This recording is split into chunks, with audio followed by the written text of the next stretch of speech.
On the eve of tomorrow's debate, President Biden scored the support of a Republican. Today in Georgia, former Congressman Adam Kinzinger endorsed Joe Biden. He said he never thought he would endorse a Democrat, but he knows President Biden will protect democracy. The Biden campaign has been trying to capture the votes of anti-Trump Republicans. Earlier this month, the campaign made Kinzinger's former chief of staff its national Republican outreach director. Well, guess what? Now they got Adam. With me tonight to discuss here in Aspen, former Republican Congressman Charlie Dent of Pennsylvania. He's now a senior advisor to the new group, Our Republican Legacy. And Mike Madrid is here, former political director of California's Republican Party. He's the co-founder of the Lincoln Project. His new book is out, The Latino Century, How America's Largest Minority is Transforming Democracy. Mike, it is not a surprise that Adam Kinzinger isn't voting for Donald Trump.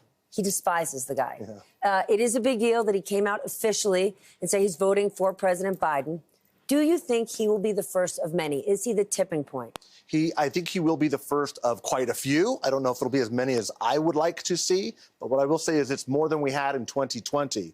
This is a growing effort. More and more Republicans, I think, are coming to the conclusion that this is not about supporting the party at this moment is not in the best interest of the country. And I think Adams getting off the sidelines will give the encouragement and that permission structure needed to see more and more Republicans come out. A, do you agree with Mike? And B, in 2020, you were one of those Republicans. You endorsed Joe Biden. Are you endorsing him this time? I'm not voting for Donald Trump this time. That's not answering the question. No, but I will answer the question. I am about where Joe Biden, where Joe Manchin is. That I think that Joe Biden needs to start talking to the center of the American public rather than the center of the Democratic Party. I want to see him move more center. I am not going to vote for Donald Trump. I'll never vote for Donald Trump. But I will tell you, I am disappointed with some of the policies I've seen on student debt forgiveness, the Afghanistan fiasco, and there's some other issues, overspending on the American Rescue Plan that helped spike inflation. So I want to see him move more center. Like I said, I respect Joe Biden. You know that what President Trump will do to the economy will balloon the inflation situation. But I also like to say, I wish the two political parties would be listening to the American people. 2/3 of Americans are telling us they think the one candidate is too old and the other is too dangerous. And they gave us the two candidates that we didn't want. But that's where we are. That is where we are, and that's why RFK Jr. is going to get a lot of votes.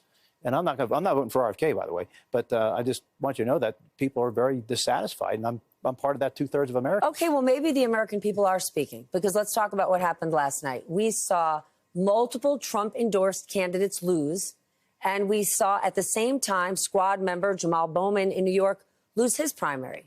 Is this a coincidence, or is this America's silent centrist majority getting loud? I think there's definitely a statement being made broadly amongst the American public that we have had enough with the extremes. I think, of course, that plays to Joe Biden's benefit. I probably think he's a little bit more centrist than a Donald Trump certainly would be. But there's no question that people have had it with the party system. They're not feeling heard. And I think they're starting to take that out at the ballot box. I will say this. Donald Trump's problems with his base are more than just an Adam Kinzinger. And Adam, I'm a huge champion. He's a dear friend, and I'm proud of him. But Donald Trump continues to lose 20% of Republicans in all of these primaries heading up to just weeks before his convention. He's not in a good spot with his own base, and most of the rejection of our own parties as Americans is coming from the right. It's coming from the Republican Party. I agree. Well, last night was a really good night for Team Normal. Just look what happened next door in the state of Utah. Congressman John Curtis, who did not endorse Donald Trump, won overwhelmingly, over 50% of the vote in a four-way primary. This is a great thing that happened. But isn't that interesting, right? A month ago, I sat down with Mitt Romney, and he basically said, I don't have a home here, right? My flavor of the Republican Party doesn't exist. And then last night, Utah proved it did. They did. They couldn't have nominated a better person than that. He'll be the senator. You look what happened in, of course, New York with Latimer winning, Latimer beating Bowman. I mean, again, that's a vote for normalcy, for stability, for to kind of bring things back to balance. This is great. And in fact, this is bad for Trump because, Trump, he lost last night in Utah. He lost in New Jersey in the gubernatorial primary. He lost in South Carolina. He's lost in a number of places. I don't think that his endorsement means as much as he thinks it does. Yeah, he endorses a lot of incumbents who are going to win anyway, and so that makes his numbers look better. But in some of these hotly contested races, he's not doing so well. I couldn't agree more. Moreover, you've got some states like Arizona where you're seeing grassroots efforts to start putting together delegates at the convention to push Trump out.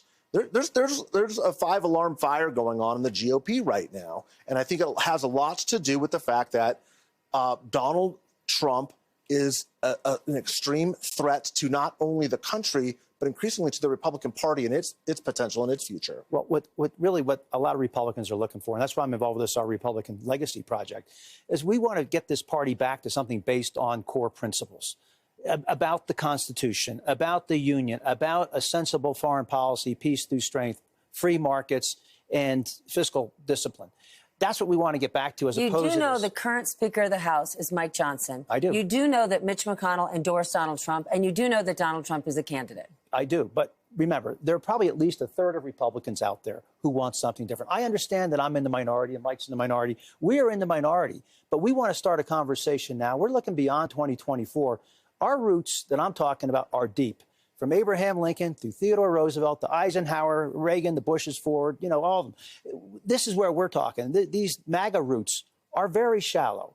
And I'm sorry, fidelity to one man, nativism, populism, this is not a long-term remedy for the GOP. And a lot of Republicans know it. We're just trying to help them find their voices. Hey there, MSNBC fans. I'm Luke Russert, and be sure to join me, Rachel Maddow, Jen Psaki, Lawrence O'Donnell, Steve Kornacki, Joy Reid, and many more September 7th in Brooklyn, MSNBC Live Democracy 2024. Click on the link for ticket information.